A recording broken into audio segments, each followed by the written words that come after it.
Never before in modern history had a military force like the Waffen-SS been seen. Born with the promise of being the elite of the Third Reich, it attracted thousands of young men with the idea of belonging to a unique corps, distinct from the regular army. Their daily life was marked by austere barracks, strict schedules, and a discipline that even shaped the way they walked. German society at the time built an aura around these men. Popular sayings circulated such as, "An SS always keeps his promise," or "Better one SS man than 10 ordinary soldiers." Among women, it was common to say, "If you seek security, marry an SS man." Interestingly, SS soldiers often received priority in food and transportation, reinforcing the idea of being untouchable. The rapid growth of the SS over the course of just a decade was closely linked to its propaganda campaigns and recruitment methods. The organization presented itself as the political and military pinnacle of the Third Reich, an elite corps to which only a few could aspire. As some of its former members wrote, the Waffen-SS offered an exceptional path to accelerated social mobility within the so-called Volksgemeinschaft, the people's community that National Socialism proclaimed as ideal. This particular culture is reflected in the first-hand testimonies of volunteers, both German and non-German. Post-war memories of combat and Waffen-SS conduct indicate the price SS men paid for belonging to the organization. The Waffen-SS constituted its own subculture within Nazi Germany. It presented itself as a route to social advancement, an appeal that captivated thousands of young men. That promise, although illusory in many cases, decisively influenced the experiences of the men who joined its ranks and shaped their time within the organization. Men who joined the Waffen-SS aspired to be part of a fascist elite force, though the reasons that led them to do so varied from individual to individual. In historical accounts, the organization was often reduced to the stigma of war crimes or the simple role of thugs serving Nazism. However, that limited view did not allow a nuanced understanding of the institution's complexity or the personal motivations of those who served in it. Some veterans, such as Erwin Bartmann, fought on the Eastern Front without being members of the Nazi Party. They enlisted in the SS despite not being formally affiliated with the party, showing that the attraction to its ranks was not always due to direct political membership. Numerous Germans and even foreign volunteers also joined. Some came from far-right backgrounds, but not all shared that ideological identity. The SS presented itself as an exclusive sector within German society, capable of attracting men who were not members of the Nazi Party, nor necessarily German citizens. Volunteers like Erwin Bartmann did not seek to join another military branch. They wanted to belong to the SS. Propaganda played a central role in this process, conveying the idea that joining its ranks meant accessing a unique stratum separate from the rest of the population. The testimonies of Bartmann and other volunteers, combined with the organization's official discourse, showed that the attraction did not lie solely in fascism, but in the notion of being part of a special group. The SS offered a path of social mobility based on the idea of belonging to an elite that granted privileges to its members. By joining its ranks, these men ascended to what they considered a select brotherhood within the Third Reich. Although the SS grew steadily during the 1930s, it was striking that someone would choose to enlist in its ranks instead of a conventional branch of the German armed forces, such as the Luftwaffe, the Heer, or the Kriegsmarine. Training within the organization was notoriously brutal, and combat experiences were no less so. The promises of vocational training and family benefits that the SS spread were in many cases questionable. Nevertheless, the motivations that led many young men to join the Waffen-SS, combined with their expectations of Nazi society, revealed a much more complex picture. Joining its ranks meant, to some extent, social advancement, and that idea became one of the main arguments the Waffen-SS used to promote itself to an entire generation. The Waffen-SS, growing and becoming the German elite. During the interwar period, Germany faced the harsh consequences of losing the First World War. Hyperinflation, the humiliation imposed by the Treaty of Versailles, its war guilt clause, and the reparations demanded by the Allies had completely destabilized German society. In the 1930s, many young people were disillusioned with the direction of the country, which they perceived as dominated by materialism and the passivity of the Weimar Republic. Felix Steiner, an SS officer and commander of the 3rd SS Panzer Corps, shared this view. According to him, the conditions of the 1930s deeply affected European youth and, as a result, contributed to increased recruitment into the SS ranks. In one of his essays, Steiner stated that the volunteer movement was the result of deeper psychological factors related to the intellectual despair of European youth. Although Steiner is a controversial figure among SS apologists, some historians admitted that this particular claim had some validity and deserved closer examination. For many young Germans, there was a need to find a way out, something bigger than a life marked by the guilt of the Great War or the misery of the Great Depression. National Socialism and the organizations that emerged from it, such as the SS, presented themselves as a promise of a new beginning with unlimited prospects and rewards. References to the chivalric past, the Vikings and the Prussian Imperial Guards offered young German men a sense of historical pride to rely upon. When the SS began their search for new recruits, it was easy to sell the image that they represented Germany's new Imperial Guard. The effectiveness of this recruitment message was linked to the ideas of Richard Walter Darré, who promoted the formation of a new elitist aristocracy for the improvement of Germanic peoples and cultures. In this way, the SS also presented themselves as a vehicle of social mobility, a path through which a young man could transform his status and rise in the hierarchy of the Third Reich. Joining an organization like the SS allowed many young Germans to move from feeling like victims to becoming actors within Germanic culture, and consequently protagonists of a project that aimed to influence the world. Those who joined its ranks became part of a group considered by German society as culturally selective and powerful, with the declared mission of protecting the health of Germanic and Nordic peoples. The Waffen-SS, conceived as an elite force, imposed an especially strict selection process. The requirements for acceptance were rigorous in terms of height, race, and health. Before the start of the Second World War, for example, the minimum required height was 1.78 meters, significantly above the average German man of military age in the 1930s. Heinrich Himmler himself even declared that, until 1936, we did not accept in the Leibstandarte or Verfügungstruppe any man who had even a filled tooth. These kinds of physical requirements reinforce the image of the SS as a biological and athletic elite. The organization was particularly attractive to the strongest and healthiest young men, or to those who admired tall, active men who practiced boxing, horseback riding, athletics, or various sports.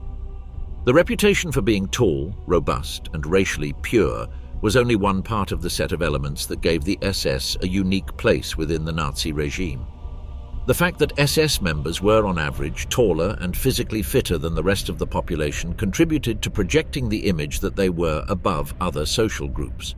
Their participation in major sporting events and the media attention they generated reinforced this perception. A clear example was their involvement in the 1936 Berlin Olympics, where the SS not only played a security role around the athletes, but also included prominent figures. Hans Wölke, a member of an SS police regiment, set the Olympic record in shot put, further enhancing the organization's prestige. Wölke, who became a police captain, died on the Eastern Front in 1943. During those games, conceived by the Third Reich as a showcase of the progress achieved under fascism, the SS played a visible role in the propagandistic spectacle. The combination of strict physical entry requirements with involvement in high-profile public events consolidated the image of the SS as an extremely selective body. At first glance, this might seem at odds with the idea of social mobility, but in reality, it strengthened its appeal. For young Germans who met the requirements of height, athletic ability, and racial descent, the SS represented a tangible path to advancement and prestige. The opportunity to join an organization that exalted physical fitness and sport was highly attractive. Despite logistical difficulties and competition for new recruits, the SS continued to expand steadily throughout the 1930s. The control they achieved over the Reich's internal security was consolidated through a process that included basic training and the organization of small armed formations. However, this represented only a first step toward recognition of the SS as an elite force. In 1934, the SS Verfügungstruppe, known as SSVT, was created, intended to serve as the core of what would eventually become a full SS division. These troops were in fact the first proper combat units of the Nazi Party. Initially, they barely had enough personnel to organize 2 regiments, codenamed Deutschland and Germania. Over time, and despite their initially small size, these units evolved into the well-known 2nd SS Panzer Division, nicknamed Das Reich. Their development generated tensions with the Wehrmacht, which viewed the consolidation of a parallel army under direct control of the Nazi regime with suspicion. The German General Staff acknowledged the existence of an armed SS wing for political purposes, though it feared that deeper militarization would turn the organization into a direct competitor to the army. This tension was resolved at the end of 1934 through an agreement between the SS and the Wehrmacht High Command. The pact allowed the SS to begin establishing military schools and armed formations, while the regular army retained the authority to set certain rules for their operation. The influence of the Wehrmacht was partly justified because in its early stages, many of the instructors at SS academies came directly from the German army. With the Waffen-SS consolidated as the new warrior elite, there had to be a clear motivation to join its ranks. Why would someone accept the harsh requirements and the deadly risks of combat? The romantic idea of joining solely for prestige or the desire for violent adventures was not enough. As in any elite group, there were concrete rewards and material benefits that made membership attractive. The SS offered an image that recalled the Germanic tradition of ancient warriors or aristocrats, presenting themselves as guardians of the cultural health of the people. This symbolic dimension was powerful, but it was not the only one. Tangible advantages also existed: opportunities for social advancement, privileges reserved for members, and the possibility of improving status within the Third Reich. The combination of psychological prestige and practical benefits explained why the Waffen-SS was able to recruit so many young people and grow into a massive force. For many, joining its ranks was not just a matter of ideology, but a real opportunity for social mobility. The Nazis failed to create a truly classless society, but in some respects, organizations like the SS blurred those lines. Heinrich Himmler argued that outwardly the SS should project itself as an elite, but within the organization, social hierarchy should be less pronounced. Although there were military ranks, the essential thing was that everyone was, above all, a member of the SS. This idea was reflected in daily practice. Veteran Erwin Bartmann recalled that in the Leibstandarte, the 1st SS Panzer Division, officers were not addressed with the title Herr, as was customary in the rest of the German army as a sign of respect. During an inspection, Bartmann addressed an officer only by his rank, later explaining, "In the Leibstandarte, we never called anyone of higher rank Herr."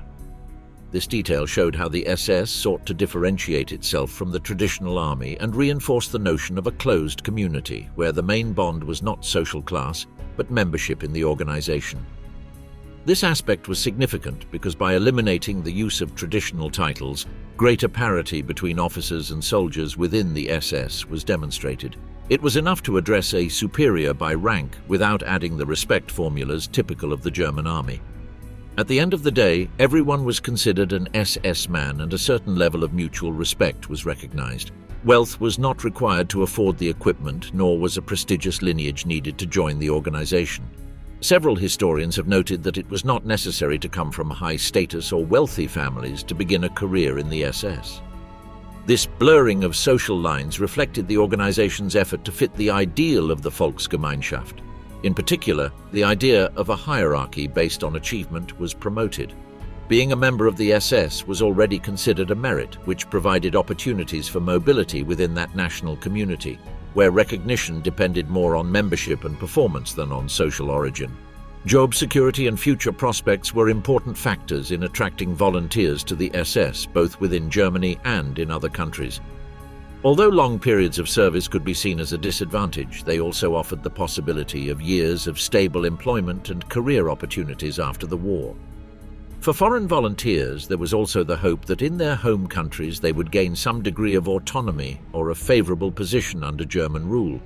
In places like Belgium, some collaborators saw the war against the Soviet Union as an opportunity to earn the Reich's respect and secure a prestigious position in the reorganization of Europe after a national socialist victory. Those who enlisted under this expectation were sent to the front, convinced that their service would not only bring personal benefits, but could also result in political advantages for their own nations within the new order envisioned by the Third Reich. The logic that led some Belgians to join the SS also applied in the Netherlands.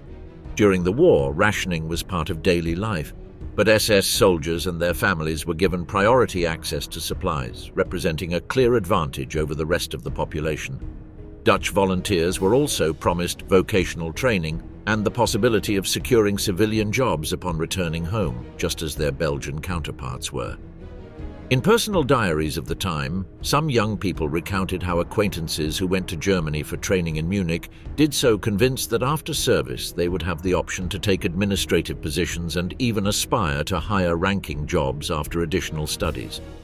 In both Belgium and the Netherlands, SS propaganda emphasized that service would be rewarded, offering not only prestige and recognition but also practical benefits that ensured a more promising future for volunteers and their families. Beyond employment opportunities, education represented one of the greatest attractions the SS could offer. In many countries, access to different levels of education largely depended on social class, creating differences between those who could attend private schools or exclusive academies and those who only had basic instruction.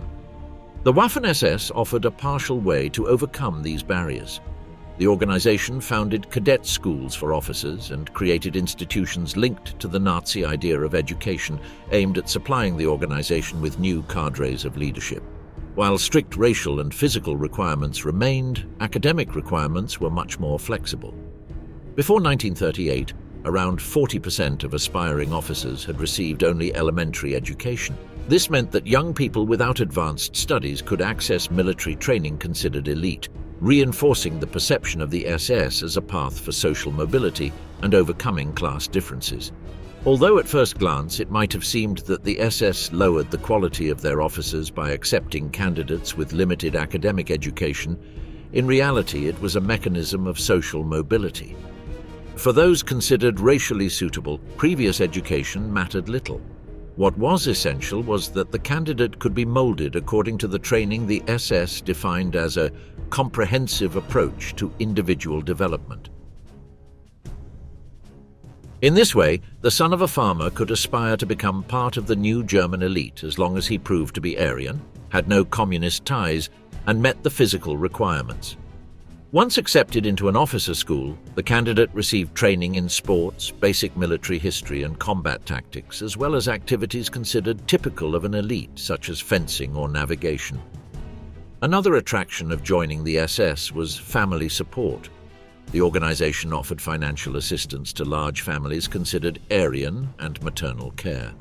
Although Nazism was deeply linked to eugenics, in this case, the SS applied that vision in the form of material benefits that could represent a significant incentive for its members. One of the most questionable benefits offered by the Waffen-SS was protection from arrest.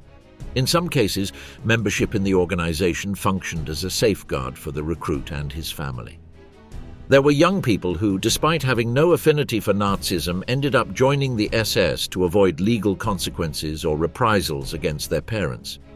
In situations where family members openly criticized the regime, the solution offered by local authorities was for a family member to enlist in the Waffen-SS. In this way, membership in the organization became a sort of guarantee that protected their loved ones from being arrested. Although those pressured to join did not always do so voluntarily or enthusiastically, the SS used this form of coercion to increase their ranks. The price was high, entry into an elite combat unit under extreme conditions of discipline and risk, but with the promise of safeguarding the family from persecution. While the Waffen-SS offered benefits that could be attractive, it also had significant disadvantages that shaped the lives of its members. The strict racial requirements were a barrier from the start, and the real difficulties began once the recruit entered the organization and faced the harsh training and reality of combat. The social mobility promised by the SS was fraught with flaws. The very elements that seemed advantageous, such as the prestige of belonging to an elite or welfare programs, were accompanied by demands and limitations that reduced their effectiveness. Volunteers accepted this pact in the hope of joining a new aristocracy, achieving social advancement, or securing material benefits after the war, even though the actual conditions were much harsher. One of the main problems was the length of service commitments. After the agreement with the Wehrmacht, strict terms were established. Officers were required to serve up to 20 years, non-commissioned officers 12, and enlisted men at least 4. While the idea of being part of an elite force helped attract volunteers, for many these long commitments were seen as one of the major disadvantages of life within the Waffen-SS. For the training of their officers, the SS established special academies known as Junkerschulen, located in Bad Tölz and Braunschweig. The purpose of these schools was to create an independent command body for the organization in a context where the Waffen-SS continued to grow. Life in these centers was extremely harsh. Cadets faced weeks of up to 47 hours of classes, in addition to mandatory practice in skiing, swimming, sailing, fencing, boxing, and various athletics disciplines. Everything was aimed at eliminating those who were not considered strong or capable enough to be part of the new elite that the SS sought to embody in German society.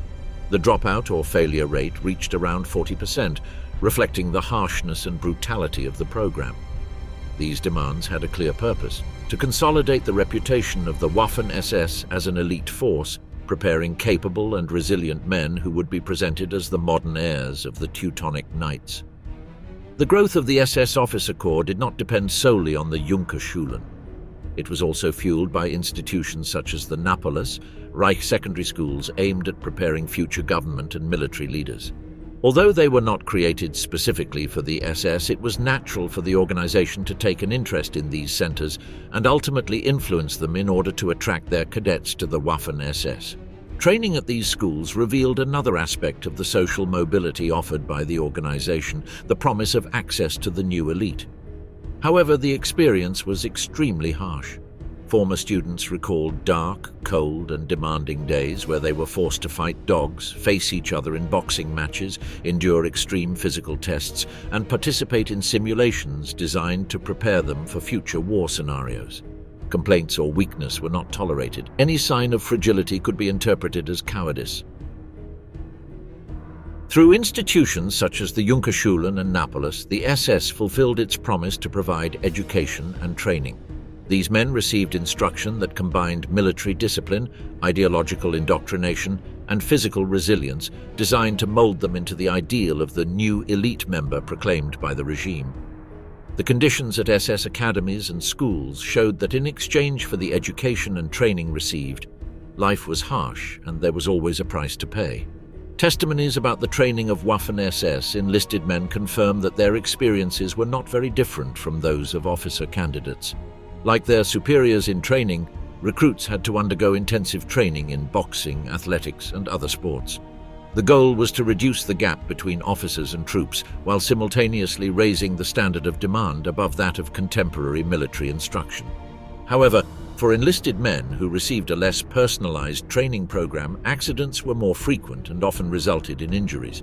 In veterans' recollections, SS basic training was described as especially dangerous.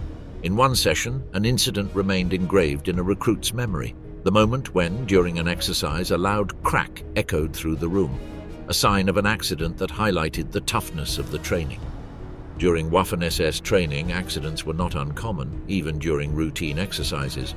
On one occasion, a young blonde recruit from Kiel was injured in the knee due to a failure in the maintenance of the standard German pistol, which could discharge accidentally if not cleaned properly. In another case, shortly after a graduation ceremony, a soldier named Becker was struck by a shot from a sentry on duty. Although he did not die, he had to be hospitalized. These incidents showed that the training program for enlisted soldiers aimed to forge resilient men and grant them elite status, but it did so through a path full of risks. In reality, the experiences of officers and enlisted men were not essentially different. Both were marked by a high level of difficulty and danger even before entering combat. The importance of observing these training experiences separately lies in understanding how both leaders and rank-and-file soldiers went through equally harsh processes.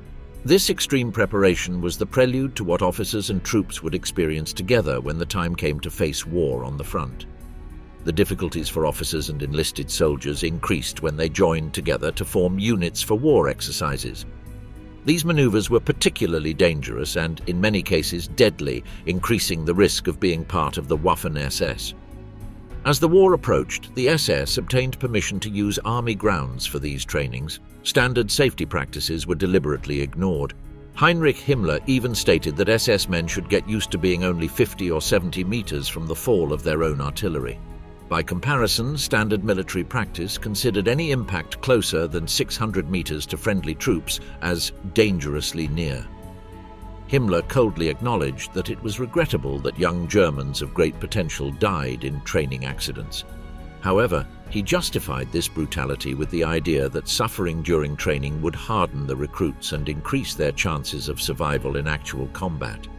In this way, the organization accepted losses in peacetime in the hope of achieving greater efficiency and saving more lives on the front. The high casualties suffered by the Waffen-SS raised doubts about the real effectiveness of their dangerous training methods. On the Eastern Front, some of their units lost up to 3/4 of their men, showing the extremely high human cost of their participation in the war. From the start of fighting, SS divisions were sent to the forefront of German attacks. The 3rd SS Division, for example, participated in the 1940 offensive against Western Europe, known as Fall Gelb. During that campaign, it suffered over 1,000 casualties, yet demonstrated its combat capability. This experience led the German High Command to assign the Waffen-SS increasingly difficult and risky operations. In 1941, during the invasion of the Soviet Union, their divisions were again sent to the spearhead, advancing toward Leningrad. Regardless of the promised benefits, momentary glory, or the ideology driving them, the men of the Waffen-SS ended up paying a very high price, enduring the harshest conditions of World War II as part of the supposed new aristocracy of the Third Reich. Veterans' testimonies are the main source for understanding the extreme conditions faced by the Waffen-SS in combat. Close-quarters fights with modern weapons at short range revealed a brutality that explained the very high casualty rates. On numerous occasions, companies were isolated in the chaos of battle, increasing the risk of total annihilation. Accounts consistently describe scenes of horror. From command posts, it was common to see ambulances full of wounded soldiers lying in the snow, shivering from the cold, barely covered, with blood frozen by ice. Men on the front lines recalled fields covered with corpses, mangled bodies, and the despair of being unable to do anything against such a massacre. Both foreign volunteers and German soldiers shared these experiences without distinction. Officers and enlisted men of the same division recalled moments of helplessness seeing their comrades die, remembering their final gestures and words amid the devastation. The war on the Eastern Front showed Waffen-SS men not only as elite fighters, but also as victims of a military machine that pushed them toward constant sacrifice. Testimonies from German and foreign Waffen-SS veterans highlight the brutality of the combat they faced. The supposed pact between the organization and its volunteers, benefits in exchange for prestige and status, broke down on the battlefield where the real odds were terrifying, up to a 75% risk of being wounded or killed. Men fought under savage conditions, watching comrades and officers fall in fights of extreme violence. Although high casualties are common among assault troops in the case of the Waffen-SS, the scale was disproportionate. Its divisions, considered elite, were sent to the bloodiest scenarios, and losses exceeded any reasonable expectation.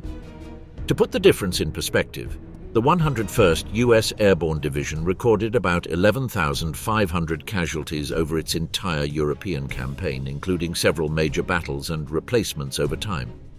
In contrast, the 12th SS Panzer Division began the war with 10,000 recruits and lost up to 80% of its combat strength in the Falaise pocket battle. In a single operation, one SS division suffered more than half the casualties a US division accumulated in an entire campaign. The extremely high casualties suffered by the Waffen-SS reflected a profound disregard for human life. Even in elite units accustomed to operating in the toughest scenarios, the loss percentages were so extreme that they were unbearable. Official reports and veterans' memories were not the only evidence of this harshness. The German population itself recognized how risky it was to serve in the SS. A soldier's father feared his son would enlist because he knew the 1st SS Division was always sent to the heaviest fighting. Over the course of the war, SS divisions earned a nickname that said it all. They were Hitler's firefighters, called to intervene wherever the situation was most desperate, and the chances of recovery seemed minimal. This demonstrated that although the SS offered benefits and prestige to those who joined its ranks, the odds of enjoying them were low. Recruits faced extreme physical demands, brutal training, near-suicidal missions, and in many cases promises that were never kept. The great contradiction lay in the fact that the path to that supposed social mobility was marked by disproportionate risks and uncertain benefits. In the end, the Waffen-SS proved to be a deeply flawed project, offering the illusion of advancement and status, but ultimately becoming a violent, destructive, and empty method in practice. The family benefits of the Lebensborn program did not work as promised.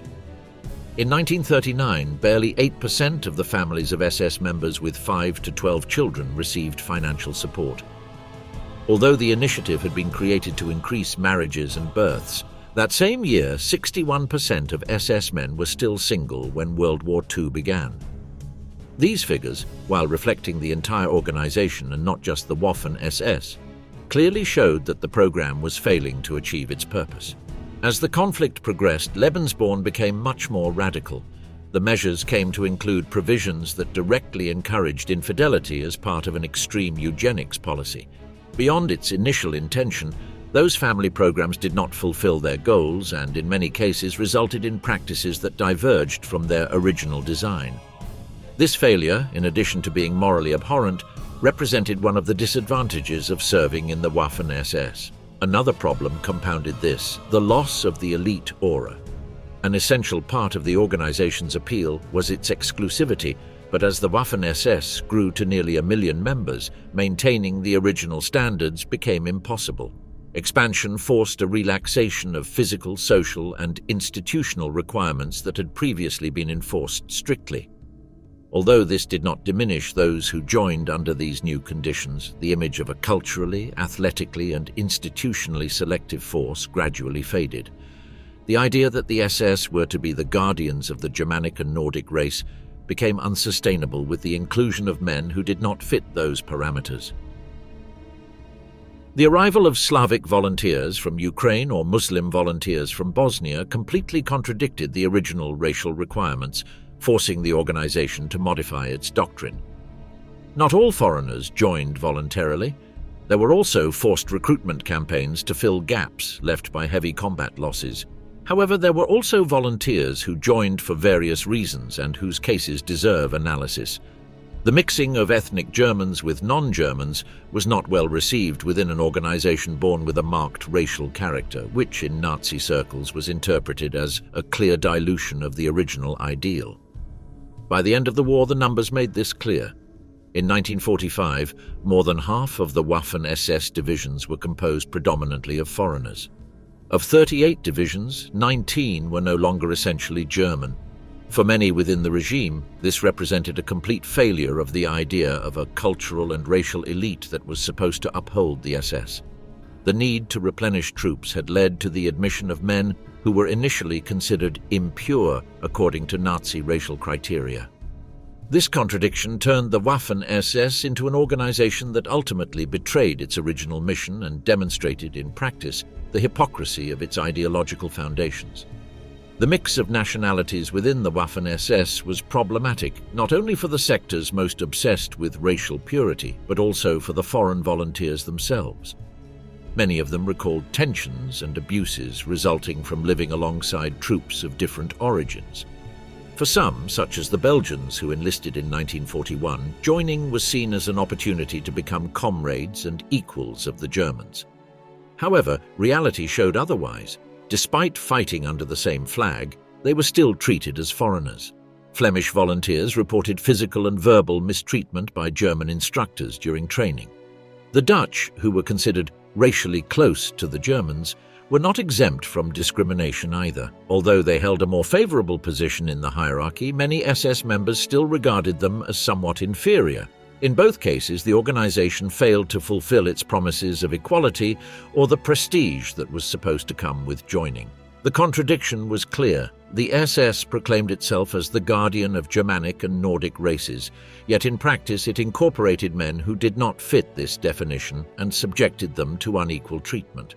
For foreign volunteers, this meant accepting a disadvantageous pact that placed them in the elite of the Third Reich only nominally, while reality constantly reminded them that they were not considered equals. The mistreatment of many foreign volunteers originated in a deliberately deceptive recruitment campaign. In several cases, the SS's failure was not due to lack of resources or improvisation, but to a conscious strategy to attract men with false promises in order to rapidly expand its ranks. This practice of lying or exaggerating benefits represented a significant flaw in the notion of social mobility the organization claimed to uphold. When the SS resorted to deception to fill its divisions, it ceased to project itself as a path to the elite and became simply an army eager for more bodies for the war. The deception particularly affected volunteers from outside Germany. Some Dutch, for example, were convinced they would receive political training and end up working as civil officials. The reality was very different. Many of them were assigned to combat units such as the 34th SS Division Landstorm Nederland. That gap between what was promised and what they actually experienced made it clear that in many cases it was not about social mobility or prestige, but recruitment based on falsehoods.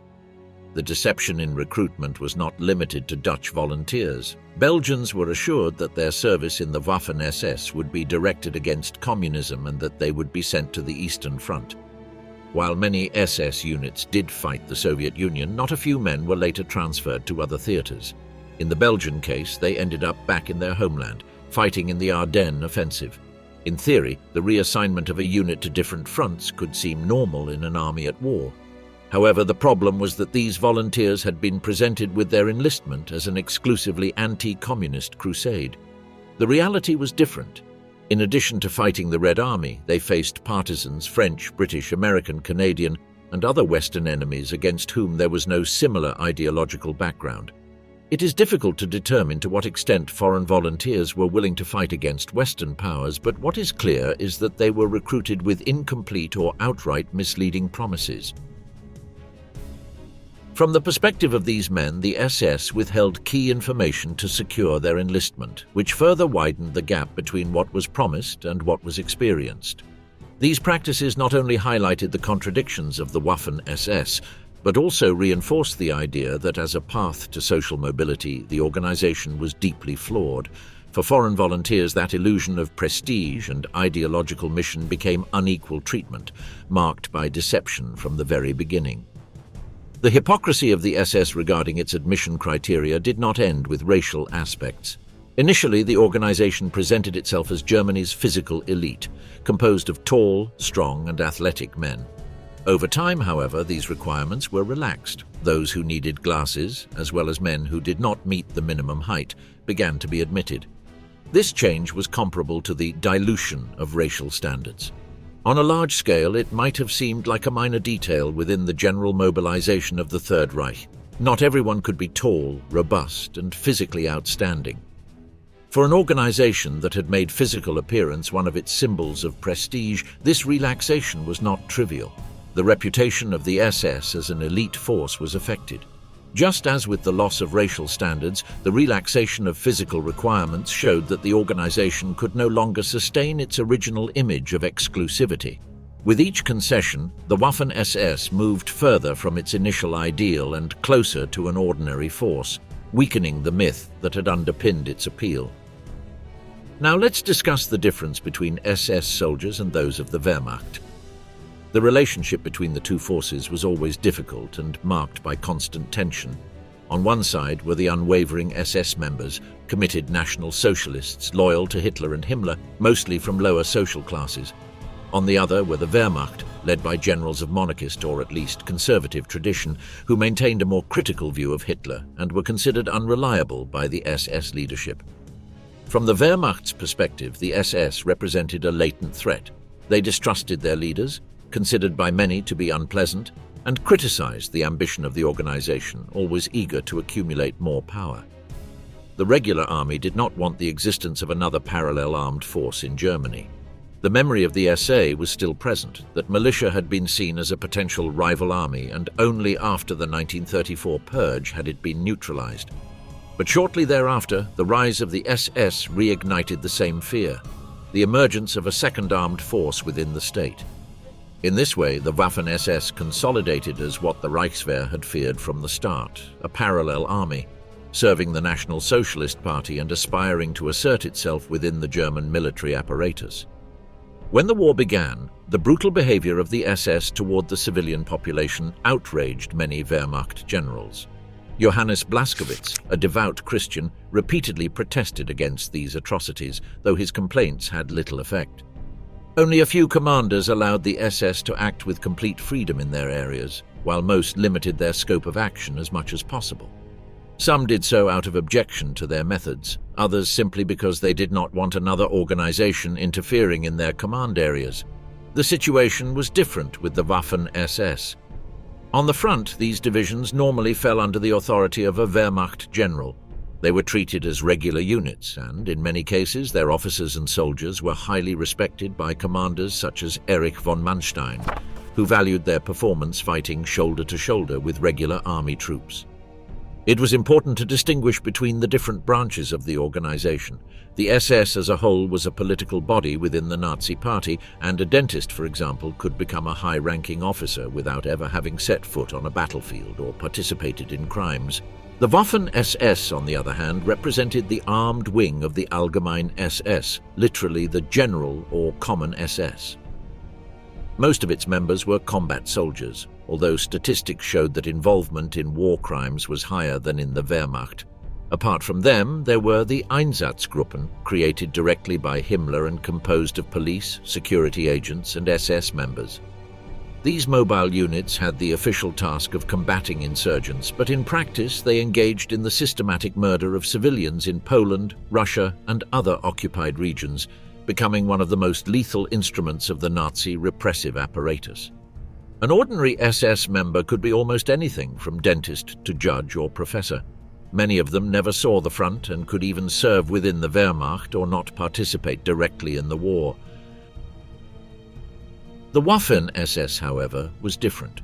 Those who enlisted in its ranks joined combat units that operated like those of the regular army, though with much greater risk.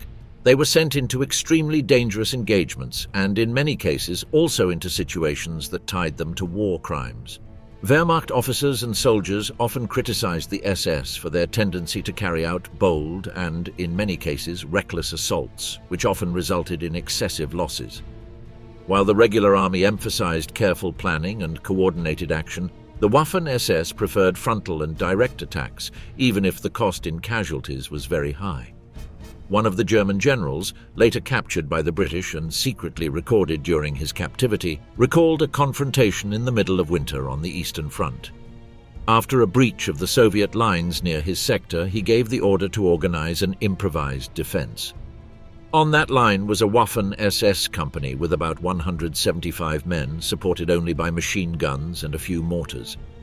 The general recounted that his commander, an officer named Hauptmann Benden, displayed exceptional bravery. He quickly organized his men and personally led the defense, resisting the Soviet advance despite being outnumbered and outgunned. From the front, reports told of episodes in which the Waffen-SS advanced with impeccable discipline but at a devastating cost. In one offensive, they managed to recapture a village, although the victory was almost symbolic. Of 9 officers, 7 were killed or wounded, and nearly half of the troops were annihilated. By the end of that week, barely 25 men remained standing. For many Wehrmacht officers, such courage seemed a useless waste, a tragic example of how aggression overshadowed operational sense. Perceptions of the Waffen-SS varied depending on the unit. Corps divisions such as the Leibstandarte, Adolf Hitler, Das Reich, or Viking gained fame for their resilience and combat capability. Foreign units, by contrast, often lacked discipline and effectiveness, producing uneven results on the battlefield. On the Eastern Front, the shared ideology against the Soviet enemy sometimes managed to unite the Wehrmacht and the SS. However, on the Western Front, the Wehrmacht and the SS were often at odds. Front after the Normandy landing, many regular army officers disapproved of the Waffen-SS's ruthless methods. Over time, and as the war worsened, tactical differences began to narrow out of sheer necessity. Yet the true divide was not only military, but also cultural and ideological. Resentment over resource allocation was constant. Wehrmacht soldiers complained that SS units were prioritized in weapons, replacements, and supplies. New Panther and Tiger tanks went first to the SS elite divisions, while army formations continued fighting with obsolete models such as the Panzer III. Even in logistics, separation persisted. The Waffen-SS had its own supply system, making it more self-sufficient in critical moments. Inequality became even more evident in the final years of the conflict, as the German war economy collapsed. The root of these divisions went beyond material concerns. The Wehrmacht, although it had Nazi sympathizers, was an institution predating Hitler and retained much of its traditional military identity. Merit, discipline, and combat experience carried more weight than party loyalty.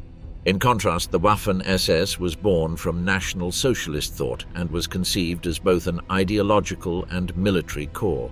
Every recruit had to be a member of the Nazi Party, and political instruction was a central part of their training. For Himmler, the Waffen-SS was not just a fighting force, it was the guardian of a racial and ideological mission. This fundamental difference forever separated it from the regular German army.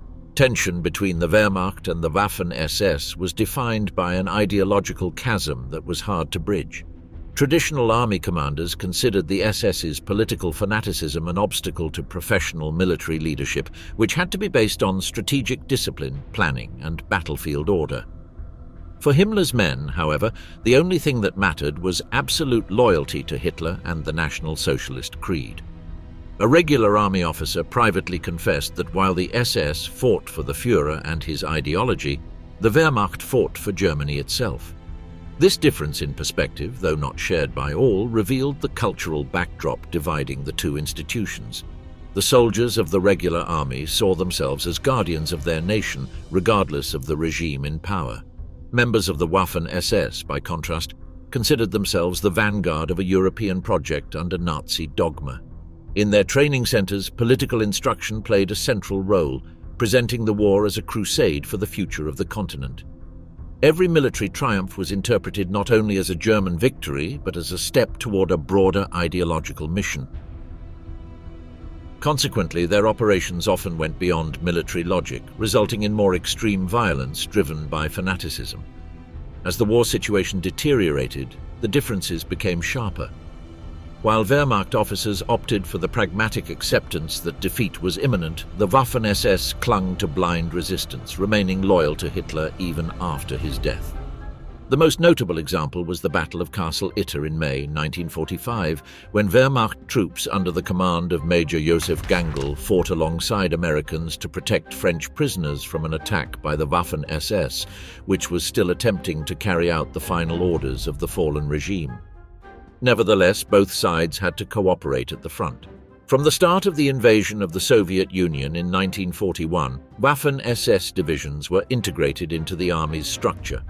In crucial battles like Kursk in 1943, forced cooperation led to respect earned in combat. Officers who initially despised the SS ended up recognizing their aggressiveness and resilience. However, suspicion never disappeared. SS units, guided by Hitler's rigid orders, often rejected flexible defensive tactics, prolonging resistance beyond reason and putting their regular army allies at risk. Added to this were differences in the treatment of prisoners and civilians, which further widened the gap between the two forces. What was the life of these men like after Hitler's fall? After the end of the war, veterans of the Waffen-SS were marked by a strong stigma, much more pronounced than that suffered by other combatants of World War II. In the following decades, especially from the 1970s onward, public perception became increasingly negative. Television, politicians, and public attention focused on the crimes of the Holocaust, and the image of the Waffen-SS shifted from that of ordinary soldiers to direct accomplices in the horrors of the Nazi regime. In Germany, the initial attitude towards them had been relatively understanding, partly because a large portion of the population had fought in the ranks of Nazism. However, as evidence of war crimes spread in the 1970s and 1980s, SS veterans faced social rejection and near-total marginalization. In Norway, by contrast, they were labeled national traitors from the beginning with no chance of public recognition. After the fall of the Berlin Wall, the picture became more diverse. In Baltic countries like Estonia, some veterans were portrayed as heroes who had fought for independence and against Bolshevism, a perspective that provoked outrage in Western Europe and Russia. Waffen-SS veterans maintained a strong sense of community after the war.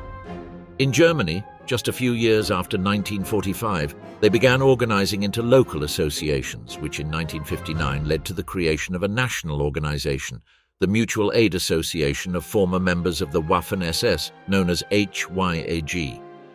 This structure was complemented by small groups formed by men who had served in the same units, called Truppenkameradschaften.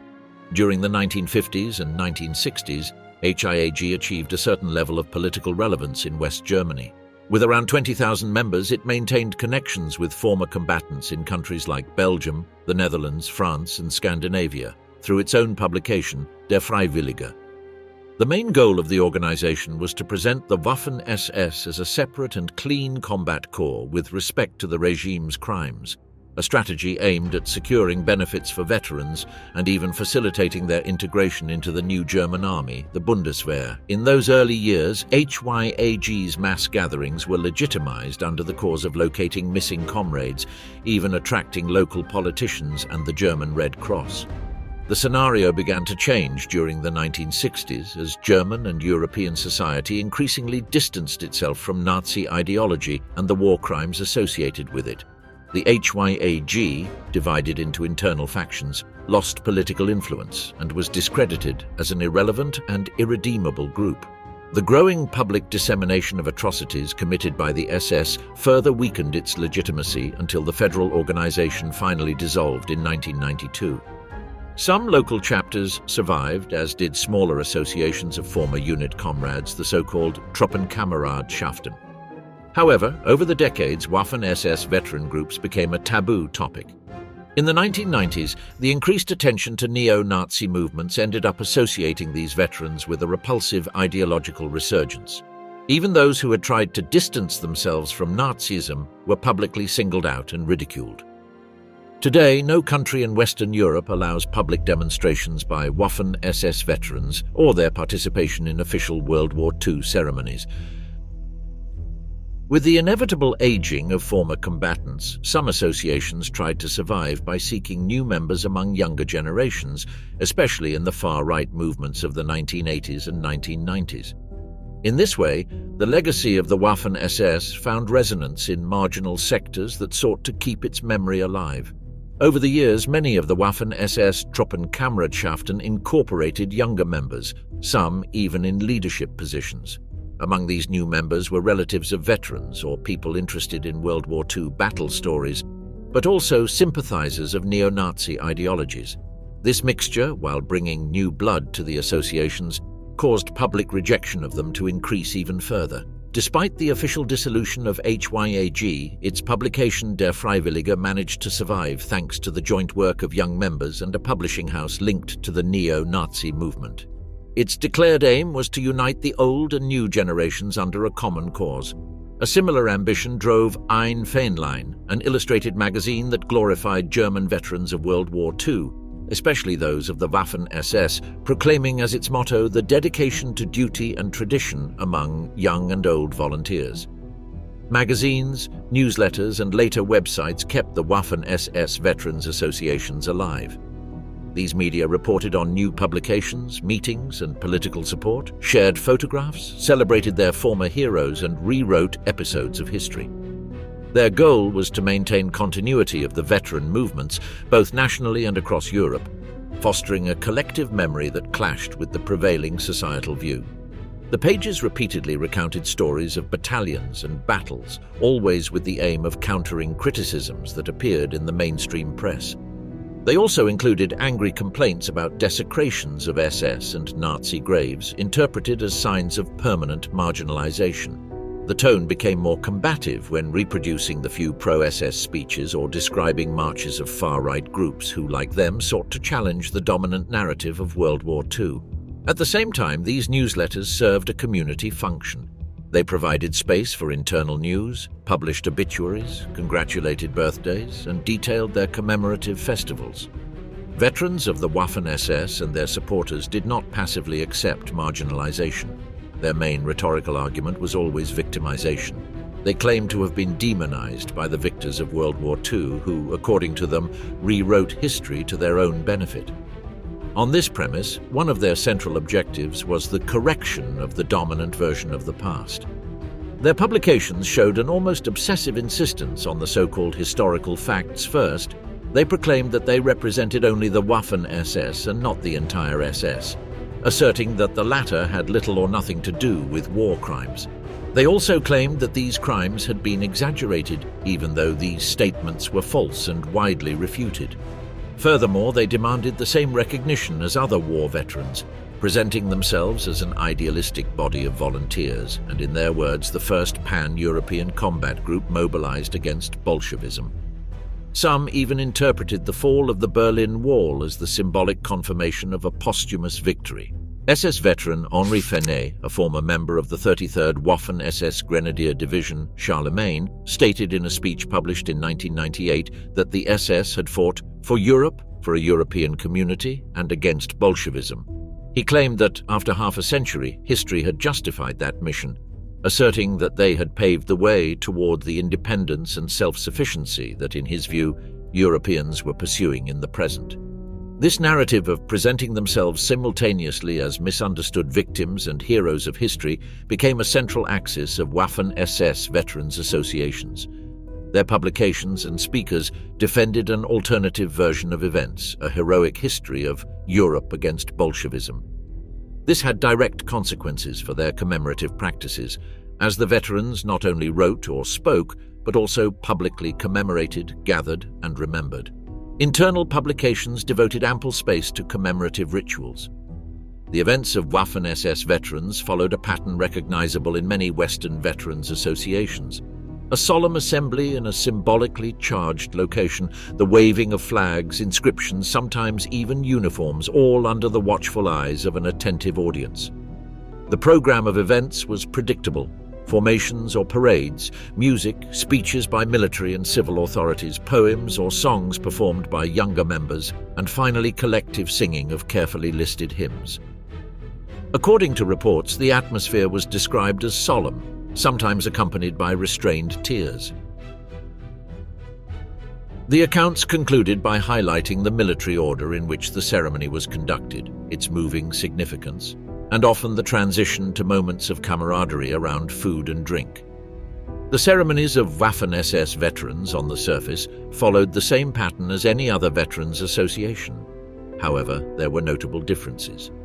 Civilian or military authorities were often absent, and in many cases there was no external audience either. Occasionally, they were forced to meet in private, discreet venues rented for the occasion, where ceremonies could be interrupted by the police or hostile demonstrators. The display of the most recognizable SS symbols was carefully avoided, although this was offset by the mandatory inclusion of the old Treuelied, whose lyrics subtly evoked the organization's famous motto, "Our honor is called loyalty." Despite these limitations, the basic structure of the events was maintained, mimicking conventional veterans associations. The tone, however, was different. Organizers and participants adopted a voice that mixed reproach and victimhood, presenting themselves as misunderstood, righteous. Isolated without real access to public spaces or monuments, they were forced to remember their comrades as mere tourist groups in historic sites, in secluded private spaces, or sharing the stage with even more marginalized groups, such as neo-Nazi collectives. The result was that their commemorations lost solemnity and legitimacy. Celebrating supposed heroic sacrifices in hidden sites, under pressure or open rejection, contrasted with the public recognition received by other war veterans. In contemporary Western Europe, the Waffen-SS no longer had any official presence in World War II commemorations, generating internal tensions and the inevitable question: how could a collective identity survive under such a level of social and political disdain?